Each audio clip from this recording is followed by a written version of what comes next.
right, welcome back inside our proactive newsroom. And joining me now is Ali Haji, the CEO of Ion Energy. And Ali, good to have you back again. How you doing? Doing well, Steve. Good to be back. Yeah, I'm sure you're doing well because you finished off your financing, which is always a positive, bringing in just under $6 million. So just talk about the demand for the financing and finally getting it done.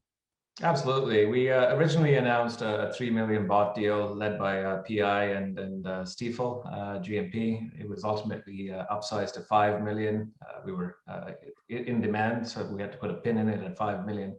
And we ended up closing this morning at 5.75. So the over allotment was taken advantage of there. So couldn't be happier with the result at these levels.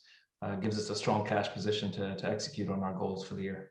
Yeah, were there new shareholders in this financing, or a lot of the tried and true tested shareholders you've had for a while? The tried and true did sort of come back, which is encouraging. But in addition to that, there are a number of funds that have come in. So we'll start to see a little more institutional ownership, which is always great for a company of our size. It gives you long-term money and holders that are there for the long haul. But we've also brought in a fair number of new retail investors as well, helping to build the liquidity and ultimately tell our story to a broader audience. Yeah, let's talk about where you're going to use the funds. You mentioned obviously for your projects in Mongolia. So give me an idea about where this is going to be utilized. So with Babayola, which is our flagship license, we commenced some exploration on it in October of last year. We did some geophysics, we did some microseismic. And thanks to COVID, and much like the rest of the world, some of us were forced to get back into our homes. I'm in Toronto, I'm at home today. Mongolia, a very similar situation. They had some upticks in their cases and they were forced to head back to the capital.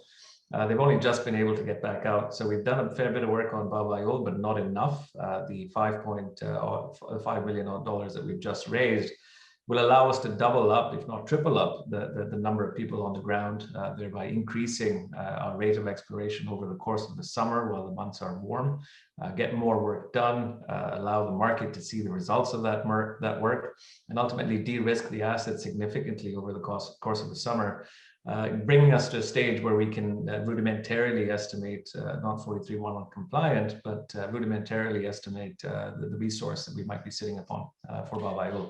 Beyond that, it's important to recognize that Ion did acquire Urgaknaran earlier this year, which is our second license, bringing us to about 110,000 hectares.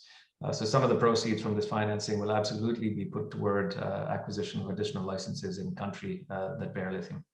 Yeah, I was just going to mention, are you now funded for the year? Like you won't have to go back to market at all for the rest of this year?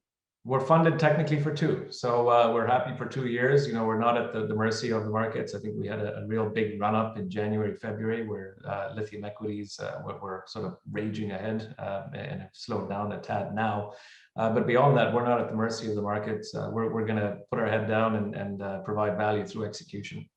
All right. We look forward to hearing all about that throughout the rest of this year, Ali. Thank you so much. Congratulations. Thanks very much. All right. Ali Haji, the CEO of Ion Energy.